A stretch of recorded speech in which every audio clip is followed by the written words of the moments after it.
Friends, welcome back to our channel.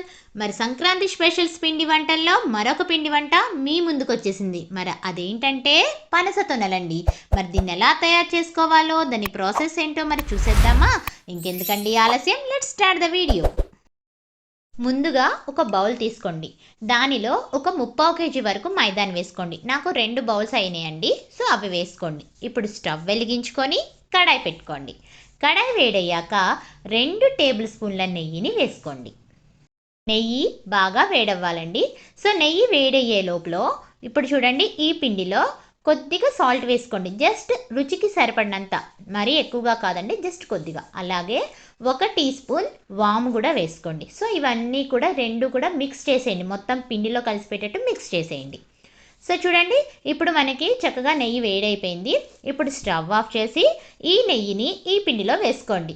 So వేసుకొని ఒకసారి స్పూన్తో ఈ విధంగా కలుపుకోండి. మీరు మా ప్రీవియస్ వీడియోస్లో అన్నిట్లోనూ చూడండి, నేను ఎక్కువగా నెయ్యిని వేడి చేసి మాత్రమే వేస్తున్నాను, డైరెక్ట్గా వేయట్లేదు.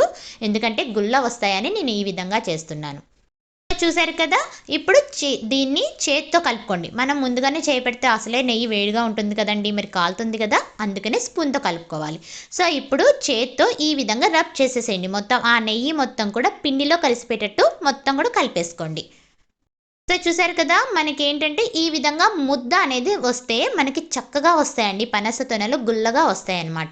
ఇప్పుడు కొద్దిగా వాటర్ని పోసుకుంటూ మనం చపాతీ పిండి ఏ విధంగా అయితే కలుపుకుంటామో అదే విధంగా కలుపుకోండి. కాకపోతే కొంచెం గట్టిగా కలుపుకోండి పిండిని. చూసారు కదా, ఈ విధంగా కొంచెం గట్టిగా, మనం ఎప్పుడు చేసే చపాతీ పిండి కన్నా కొంచెం గట్టిగా కలుపుకొని మూత పెట్టేసి ఒక అరగంట సేపు నాననివ్వండి పిండిని. చూడండి, ఒక అరగంట తర్వాత చూడండి, ఈ పిండిని మనం ఈ విధంగా కలుపుకోవాలి. బాగా మర్దన చేసేయండి. ఆ పిండిని బాగా కలపాలన్నమాట, పేడించుకుంటూ. సో చూసారు కదా, ఇప్పుడు రొట్టెల పీటలు ఉంటాయి కదండి మనకి, దాని మీద తీసుకొని కొద్దిగా కట్ చేసుకోండి. పిండిని కట్ చేసుకొని మిగతా పిండిని మళ్ళీ గిన్నెలో పెట్టి మూత పెట్టేసేయండి, తడిగానే ఉండాలి. సో ఇప్పుడు దీనిని ఈ విధంగా రోల్ చేసుకోండి. చూసారా, ఈ విధంగా రోల్ చేయాలి. మీరు మా ప్రీవియస్ వీడియోస్లో అన్నిట్లోనే చూడండి, నేను ఎక్కువగా ఈ విధంగానే చేసుకుంటాను, సో తొందరగా అయిపోతుంది అని. ఇప్పుడు నైఫ్తో చిన్న ముక్కలుగా కట్ చేసుకోండి. కట్ చేసుకొని ఇప్పుడు ఈ ముక్కలని రౌండ్గా ఈ విధంగా చక్కగా రౌండ్గా ఉండలుగా చేసుకోండి. చూడండి, చాలా తొందరగా అయిపోతుంది. మనకి చిన్న నిమ్మకాయ సైజు ఉంటుంది కదండి, ఆ సైజు ఉండలైతే సరిపోతుంది అనమాట. చూడండి, ఒకవేళ మనం కట్ చేసుకున్న ముద్దల్లో కొంచెం ఎక్కువగా అనిపిస్తే కొద్దిగా తీసేయండి. నాకైతే ఎక్కువ వచ్చిందండి, అందుకని నేను కొద్దిగా తీసేసి పిండిని మిగతాదంతా కూడా ఉండని చేసుకున్నాను. సో ఈ విధంగా అన్ని ఉండలు కూడా చేసేసుకోండి. చూడండి, నేను కొన్ని ఉండల వరకు చేసుకున్నాను. ఇప్పుడు ఒక ప్లేట్లోకి మైదాని తీసుకోండి, పొడి పిండిని తీసుకొని ఇప్పుడు రొట్టెల పీటలు ఉంటాయి కదండి, దాని మీద మనం పూరీలు ఎలా ఒత్తుతామో ఆ విధంగానే చేసుకోండి. చూడండి, కొద్దిగా పొడి పిండి వేసుకుంటూ ఈ విధంగా పూరీలా ఒత్తుకోండి. సో మొత్తం కూడా అన్నిటినీ కూడా మనం ఉండలైతే ఏవైతే చేసామో అవన్నీ కూడా చేసుకోండి.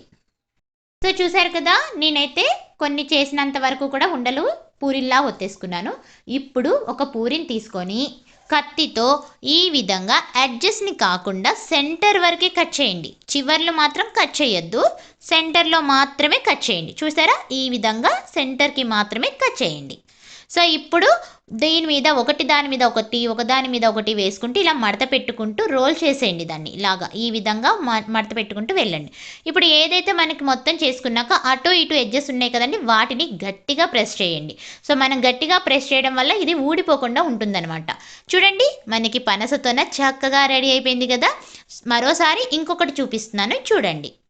పూరిని తీసుకొని ఈ విధంగా ఎడ్జెస్ని మాత్రం కట్ చేయకూడదండి, చివర్లను మాత్రం కట్ చేయకుండా సెంటర్ పార్ట్ వరకే కట్ చేసుకోండి.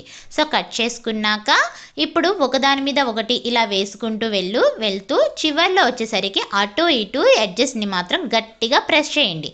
సో మనకి పనస తొన అనేది రెడీ అయిపోతుంది. ఇదేంటి ఇలా ఉంది అనుకుంటున్నారు కదా, లేదండి, ఇది మనం ఆయిల్లో వేయగానే చక్కగా విచ్చుకుంటుంది. కావాలంటే చూడండి మీరు. ఇదే విధంగా మనం ఏవైతే పూరీలు చేసుకున్నామో అన్నిటిని కూడా ఈ విధంగా పనస తొనలను అయితే రెడీ చేసుకోవాలి. సో నేను చూడండి, మొత్తం కూడా పనస తొనలను అయితే రెడీ చేసుకున్నాను. ఇప్పుడు స్టవ్ వెలిగించుకొని కడాయి పెట్టుకొని డీప్ ఫ్రైకి సరిపడా ఆయిల్ని వేసుకోండి. సో ఈ ఆయిల్ అనేది కూడా బాగా మరగాలి, మనం హై ఫ్లేమ్లోనే పెట్టుకొని మరిగించుకోండి. సో చూడండి, మనకి ఆయిల్ అనేది చక్కగా మరిగింది. హై ఫ్లేమ్లోనే ఉంచుకొనే నేను చేస్తున్నానండి మొత్తం కూడా, ఎందుకంటే మైదా అనేది తొందరగా ఉడికిపోతుంది. సో ఇప్పుడు మనం ఏవైతే తయారు చేసుకున్నామో పనస తొనలు ఉన్నాయి కదండి, వాటిని కడాయికి సరిపడా ఆయిల్లో వేసేసుకోండి. సో ఒక 5 మినిట్స్ తర్వాత టర్న్ చేసుకోండి. మనకి కలర్ కొంచెం చేంజ్ అయినాక టర్న్ చేసేసుకోండి.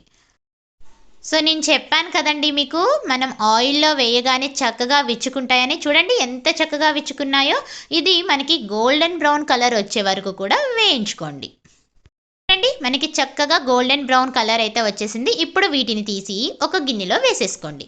ఇదే విధంగా మనం ఏదైతే పనస తొనలను రెడీ చేసామో అవన్నీ కూడా వేయించేసుకోండి. సో చూడండి మొత్తం నేనైతే పనస తొనలన్నీ రెడీ చేసుకున్నాను. సో ఇప్పుడు మనం పాకాన్ని రెడీ చేద్దాం.